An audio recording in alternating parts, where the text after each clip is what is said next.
Hello and welcome to Tech Latest by Nikkei Asia, where we bring you the freshest updates from the technology sector in Asia. Every episode, one of our reporters from the region will be filling us in on the tech news on their radar, from semiconductors in China to space travel in Japan to startups in Indonesia. From Nikkei Asia's Tokyo headquarters, I'm Alice French. In this episode, I'm talking to Lauly Li, our tech correspondent from Taipei, about Apple's ambitious plans to shift its iPhone supply chain from China into India.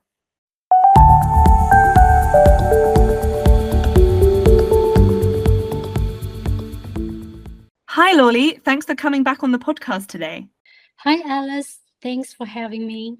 Now, you've been reporting on Apple, the US maker of the iPhone, iPad, and various other gadgets for many years, and you've covered heavily the impact of the COVID pandemic on the company's supply chain. Up until now, though, most of your Apple coverage has been centered around its operations in China and Southeast Asia. But there's now a new country to focus on, right? Yes, my colleagues Annie and Cheyenne and I have been working on a big story for a month to dig into the situation of the Apple supply chain in India.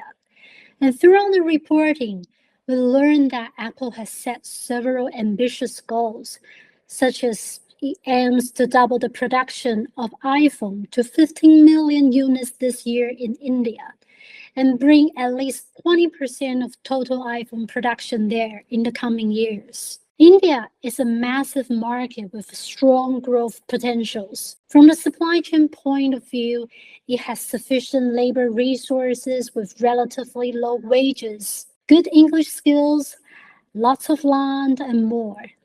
And Deloitte forecasts that by 2026, there will be 1 billion smartphone users in the country, making it the largest market after China. And Apple, of course, wants to grow in tandem with the market.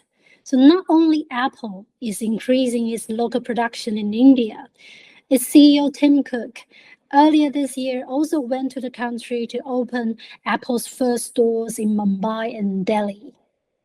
Now, one of Apple's straplines up until now has been designed in California, assembled in China. But what's changed? Why is the company so keen to move its production line out of China and into alternative countries like India? One of the reasons we were doing this story is because Apple faced a twin crisis of the ongoing tensions between the US and China and the COVID-19 pandemic. The Cupertino tech giant has been diversifying its production of its products like AirPods, Apple Watch, iPads, HomePod, and MacBook to Vietnam and Thailand.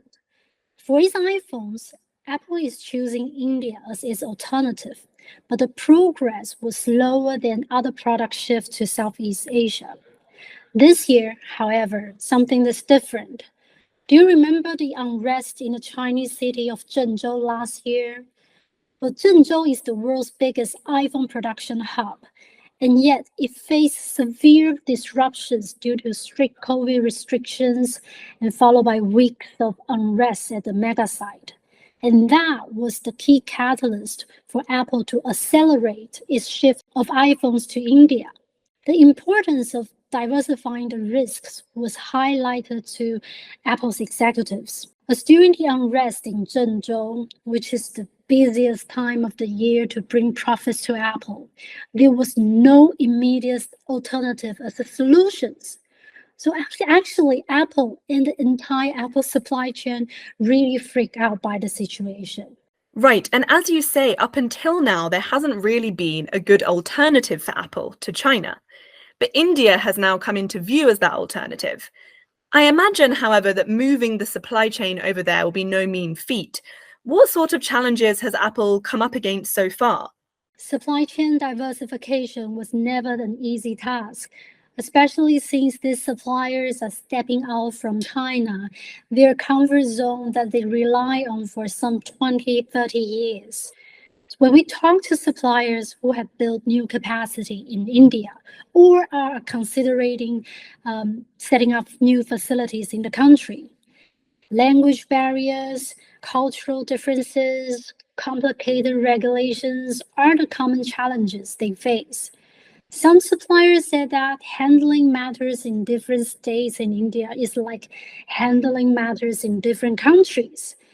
And one supplier told me that they had to find 3 assistants speaking 3 different languages for a local manager just to better communicate with local factory workers.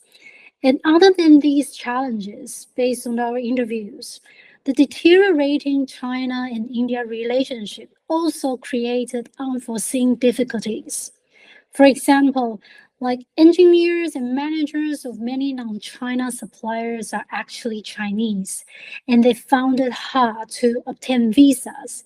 One of the suppliers told me that his company spent 3 months waiting for the government to grant visas for its Chinese employees. And another one told me that they waited 6 months. Vice versa, it was also taking very long for the suppliers to apply visa for their Indian employees to do training in China. So there are going to be a lot of challenges. But if Apple is able to overcome all these hurdles and set up camp in India, it's not only hoping to assemble iPhones there, right? Your story also mentions that it would like to move a process called NPI to the country. What is NPI and why is that move important? To be honest, I didn't realize the importance of the shift of new product introduction, the so-called NPI, at the beginning of my reporting. I was too obsessed to learn how much Apple wants to move its production to India. Then many of my sources told me it's rather easy to increase the production there, which you just copy and paste what you do in China. What's more crucial is Apple plans to allocate the resources of NPI to India in the coming years. NPI is the most important part of launching new electronic products, as it involves close collaborations between brands and suppliers, jointly developing a product from the drawing board to the factory with all the testing and verifying that this entails. And previously, iPhone NPIs were done by close collaboration between Apple's R&D team in Cupertino and suppliers' R&D teams in China. Bringing NPI resources to India is a major step in technology development and the determination to make India as a sustainable alternative option to Apple. So in other words, we will see a new iPhone that is co-designed in India in the near future. And finally, Lauly, what are analysts saying about Apple's ambitious move over to India? Will it be worth it? And is India really ready? Yeah, the analysts we talked to held slightly different views regarding the readiness of India's supply chain. For example, Christy Xu, director of Taiwan's ASEAN Studies Center, said it will take India longer than Southeast Asia to build an electronic supply chain, because some suppliers already went to Vietnam in the mid-2000s after Vietnam joined the WTO in 2007. And India was not part of the global electronic supply chain before, and it only joined it in recent years. So the infrastructure is not yet ready and still needs some time to build. But Sahir Narayan, a Mumbai-based partner of consulting company Bain, told us that all the necessary pieces of the puzzle, domestic demand, government incentives, and investment by major companies, are in place for India to emerge as the next electronics manufacturing hub. Thank you so much for the rundown, Lauly. And I'd recommend any listeners to go and check out your feature story, which is called Inside Apple's India Dream, on our website if you want more details. Now, just before we go, are there any other tech-related stories that you'd like to recommend this week? Yes, I would recommend our readers to take a look at our colleague Lian Huang's reporting from Vietnam this week. Vietnamese Prime Minister Phan Minh Chi is calling on Samsung Electronics to nurture more local managerial talents in its operation in the country. Vietnam is a key smartphone manufacturing hub for Samsung outside of its home market, as the company is gradually leaving handset manufacturing in China. The South Korean company has been investing in Vietnam for some 15 years now and produces half of its devices in the country. However, Vietnam has struggled to gain the skills, technology, and supplier ecosystem that analysts say are needed to follow countries like South Korea up the tech manufacturing value chain. So more high-level local hires, as the government hopes, could help ratify that situation. Great. Well, thank you so much, Lauly. It was great chatting to you again today and hope to speak to you again soon. Thank you, Alice.